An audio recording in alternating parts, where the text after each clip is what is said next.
were engaged by a client who joined a venture with another company to provide services for this country's national protective services. Their duties were to provide dignitary protection, vehicles, weapons, and ballistic vests. In other words, bulletproof vests. Immediately upon entering this contract, they were mandated to supply 100 vests to a dignitary protection detail in the northern part of the country. The current vendor of the 100 of the vests did not have that type of inventory, so they had to go to a new contractor because they needed this immediately. The new contractor was engaged, and they provided the 100 ballistic resistance vests that were needed. A guard from our client's company was sent to pick up these vests. When the guard arrived at the facility to pick up the vests, he noticed that the facility was actually a travel agency and a rental car agency. So he formulated an opinion that this was not a proper vendor to supply bulletproof vests for their capacity. He brought up this concern to the security chief at our client's company. The security chief inspected the vests. He noticed that the packaging on the vests looked like it was tampered with, and he decided that he was going to send the vests for testing. However, the testing facility that he used was the prior contractor that supplied vests. In essence, the new contractor's competition was given the opportunity to test these vests. The results came back that the vests were in fact faulty, that they did not resist a volley of 44 caliber rounds that were shot into it. The chief of security, our client company, according to him, he voiced his concern to our client and the client's partner. The client and our client's partner decided that they were going to go ahead and distribute the vests, regardless of this result. The vests were distributed. The dignitary protection detail began. The same guard that picked up the vest became aware of the vests being distributed, despite of the fact that it looked like they were faulty. He brings up his concern to their union president.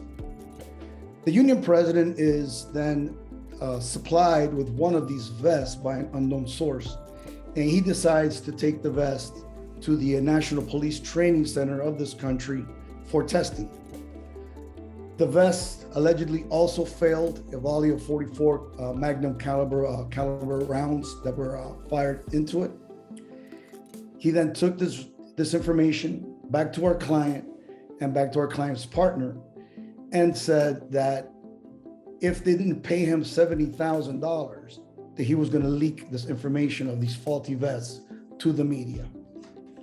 Our client and our client's partner refused to pay the union president the $70,000 that he was asking to. Hush money, I guess, would be a proper way of saying it. And then hence the union president did leak the information out to the media.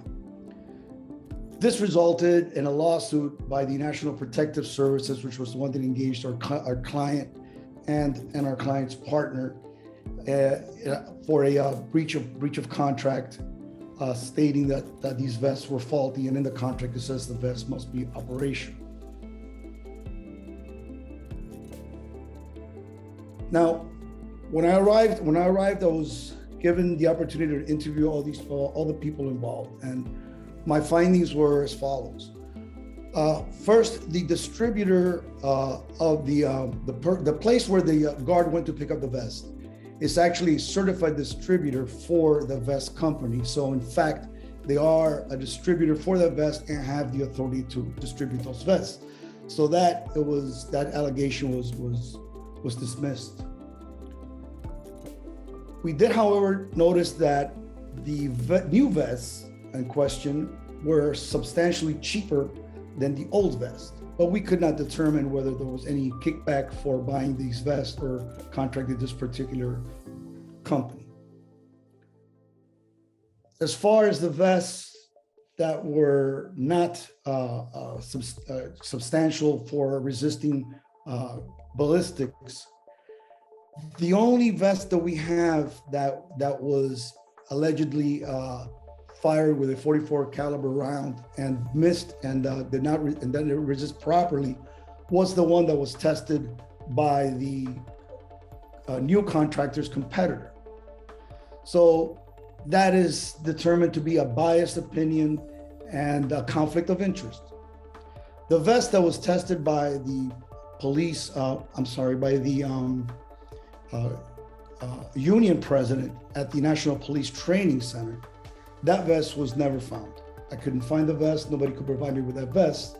So in essence, the only vest that I had that allegedly was faulty was one that was tested by a competitor of the company that was supplying the new vests.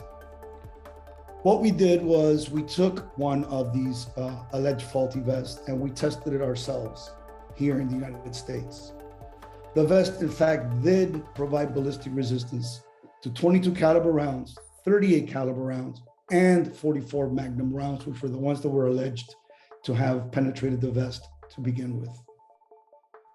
This information was given back to our client, and an internal investigation on their behalf began to possible even corruption issues and criminal activity surrounding the entire incident.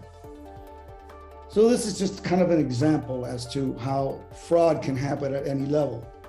When we think of fraud, sometimes we think of identity theft. We think of compromising the integrity of an internet platform.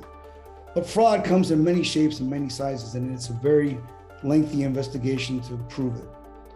We were able to exonerate our client from this lawsuit based on the allegations, and also part of the contract said that the testing of the vest should be done with a 38 caliber round, not a 44 Magnum as it was done. As you can see, there are many angles to this. Many people were prompted to make money had this lawsuit gone through, or had this lawsuit been averted because of the $70,000 that the union president wanted to keep the information hidden.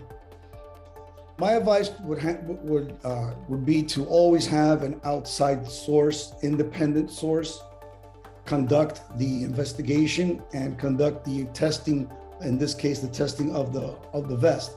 That way it's an unbiased result and it could stand up in court.